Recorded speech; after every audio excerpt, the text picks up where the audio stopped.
Hey, good afternoon. I'm going to quickly bring Michael in. We are running a little behind, and today is supposed to be Friday with Fran, but unfortunately, Fran is a little under the weather. So I called Michael at the last minute and said, Hey, what are you doing? Do you want to come chat with me for a little bit? And he said, Well, I'm working. I'll chat with you as long as I can. So, Michael, welcome. Welcome. Happy Friday. Happy Friday. So hopefully you get to stay with me the whole time for two reasons, because I haven't seen or talked to you in a long time. And I don't want there to be an emergency that somebody would need an ambulance. So, And you don't want to do an hour-long monologue. well, that's very true. I would stop. So, because nobody wants to listen to me. And so just in case you are joining us live, please let us know, #live, and let us know. Last week was great. I don't know if you had a chance to watch, Michael, but we had a question from one of the viewers, and we were able to help out with that question. So if anybody has another question this week, or if you just want to know what Michael's been up to, absolutely pop that into the chat, and we could play 20 questions with Michael. Anybody have any questions? Any things that they want to know that they've never known about Michael? No agenda today, that's for sure. Because that's very true. And sometimes those end up being the best days. So Mom, thank you. Mom says hi, Michael. Hello. And she said hi to me. So Michael, what have you been up to lately? It's been a long time. Well, lots of work. Yeah. Kind of like everybody else. Everybody's short. Right. Did have COVID, Deb and I, so I was in my basement for 10 days. I did I did get what they call MAB, monoclonal antibody treatment, and after that I was almost good as normal, within 24 hours. So I can't say that it was really bad for me, as I was pretty fortunate. So right. Now wait. You had the vaccine, didn't you? Because I thought I saw pictures a while back of you having the vaccine. Yeah, and yet you still got it. Yeah, and Debbie got it from me, obviously, and I probably brought it home from work. I'm lucky.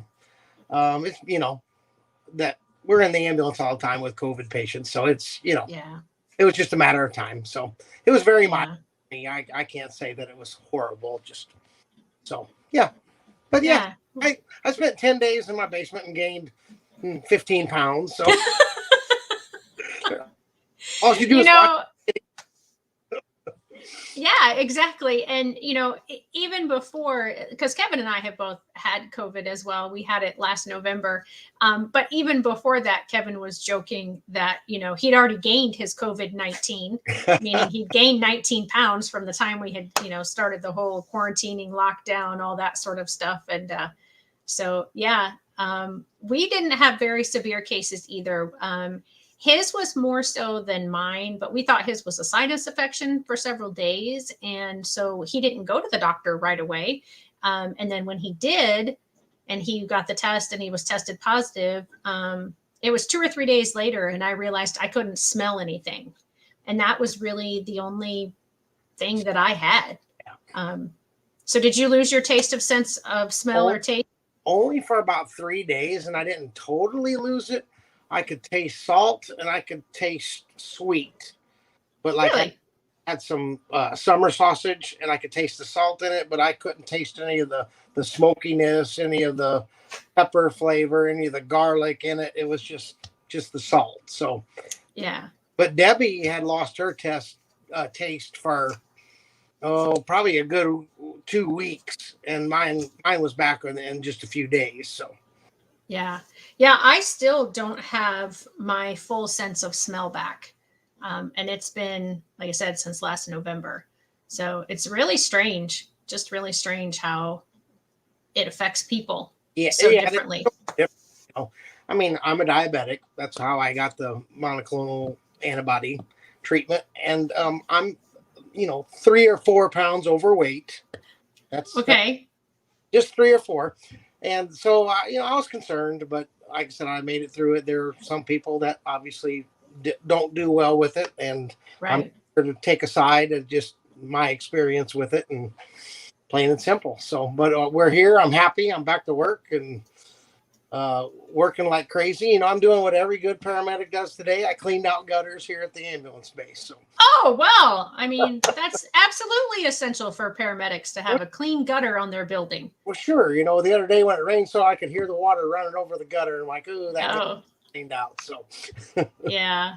So tell me, so I want to talk a little bit more about this COVID thing. So do you have a different appreciation or maybe a different understanding of maybe what someone with a disability feels like because they can't do certain things? Sure. I mean, especially are you talking in regards to COVID or regards to everything? Well, just everything. Yeah. Well, I mean, with COVID, it's, you get somebody that's nonverbal, it's very difficult because the first 3 days that I didn't feel good before I had that, the headache was horrible. So if you can't verbalize that to your caregiver, I could see that becoming very, they're more irritable. I'm thinking about Hannah, Yeah. You just wonder why, as a caregiver, why are they so irritable? Why is this? Or especially because symptoms vary between each patient so much, and now kids are starting to have some symptoms with it, where before I think they probably, now my opinion, no database whatsoever, earlier I think the kids probably did have it, they just don't have symptoms like the adults did. So the last variant was probably a little harder, why more symptoms. That's just my opinion. Like I said, no medical base to that whatsoever. Right. Just my opinion. So yeah, and I kind of have a similar opinion because of my own experience. I mean, my symptoms were so mild, and had I not lost my sense of smell, I wouldn't have known that I had a reason to go be tested. So and I hear people say that, like, oh, I wasn't sick, I just suddenly couldn't taste or I couldn't smell, and that's what triggered them knowing that they needed to be tested. So I tend to have that same opinion, that I think a lot of people maybe had it, but thankfully it wasn't enough for them to acknowledge it because it was such a mild case of it. Right.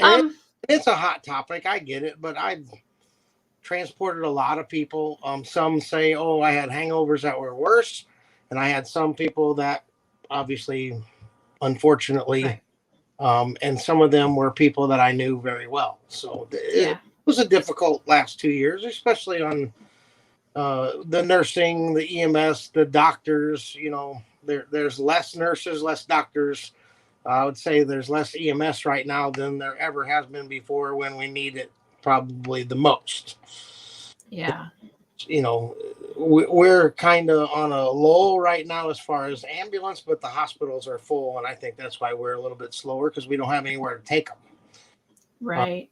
They'll always take emergencies in the emergency room, but the transfers going out, sometimes it takes 2 or 3 days waiting in the ER to get another hospital with other specialty cares that they need, especially for us out here in smaller hospitals, great hospitals, but we don't have a neurologist all the time, and we don't have a cardiologist that has an ICU, cardiology ICU, stuff like that. So it just takes a long time. People get frustrated with the staff most of the time, the nurses most of the time, and it's not their fault. They get treated rather harshly a lot. Yeah. And that shouldn't be that way. No, I agree with you. I mean, there's so many people that are in situations that they don't have control of. And I think a lot of that is coming out in negative ways towards other people who don't have control of the situation either, or have control over particular things. And we're all just, I think, in so many ways, just doing what we're being told to do, what we are being told we have to do. And it's just, I think everybody's just so tired, it's definitely, I mean, and it's not just healthcare. Look at food service. Right. We went out the other day, and the gal came up and said, oh, I'm sorry, we don't have this. And, some people will take that out on the waitress or waiter, and not their fault. It's not the kitchen's fault. It's not the owner's fault. They didn't get a truck in because, everything's short, transportation, so they're not getting the food that they normally would have, and the poor gal looked at it like we were going to bite her head off. And Deb and I are we get it because it happens to us, me, Right. bank. We're like, it's okay, people just got to be a little more patient, especially, going, it's just different right now, and it's going to be different, unfortunately. Yeah. So what do you suggest to people that they do in that kind of a situation? I mean, like how I mean, I know you said, well, don't worry about it. It's not your fault. But how did you keep yourself from not getting upset? Oh, What is it that you tell yourself? well, it was easy because it happens to me on the other side. People getting frustrated with us, or the ER, or the nurses, or the doctors. So I see it. So I just try to be extra pleasant, because I know that probably not every customer that they have is probably always very nice. So, it was no big deal. So we chose something else, and we ate something that we might not have eaten before. And sometimes change is a good thing. And I might have found something new that I like. I used to never eat a grilled salmon. And because they didn't have something, now I'm like, oh, that was really good. I like fish, but I've never had grilled salmon. And now I get it all the time because of And that. it's healthier for you. Yeah, absolutely. And that goes, maybe I'll only be 2 pounds overweight by with all this. So Maybe. yeah, I'm on a new. I went to the doctor the other day, and they put me on a new app. I'm not going to advertise for anything, and Okay. I'm looking forward to it. And one of the lessons was it's okay to not be perfect, and I think that Yep. was just a good thing. It's okay for the waitresses to not be perfect, or the owners of local restaurants to not be perfect right now, because they can't help it right now. So it's not all there, and we all have to be understanding and patient. Yeah. So So how can we, because Fran and I, we always try to talk about things related to disability or special education. So how can we relate what's going on with our world today, to maybe something in the situation that you experienced oh, with Hannah? you're gonna Or want a monologue. you got a call? I do. All right. Well, Michael, thank you so much for being here. Go do your job. It was a good try. All right. Bye. All right. So I agree with you, Michael. We were in a restaurant the other night and they were out of a lot of things. We just laughed and said, that's fine. What else do you have? Yeah, it's very difficult right now for so many people and for so many situations. And a lot of people, as I said, they don't have any control. The stores are out of so many things, so it's understandable. Yeah, I mean, we're going through a lot of stuff right now, in our country. And the question that I just asked of Michael before he got that call was, how can we relate? And I was really, really hoping to get his firsthand knowledge of this. For anyone who is joining me and was joining with when Michael was here and doesn't know, Michael has a daughter, Hannah, and she had a lot of medical complexities, and she passed away several years ago. And there is a playground named after her for children of all ability levels to come and play at that playground.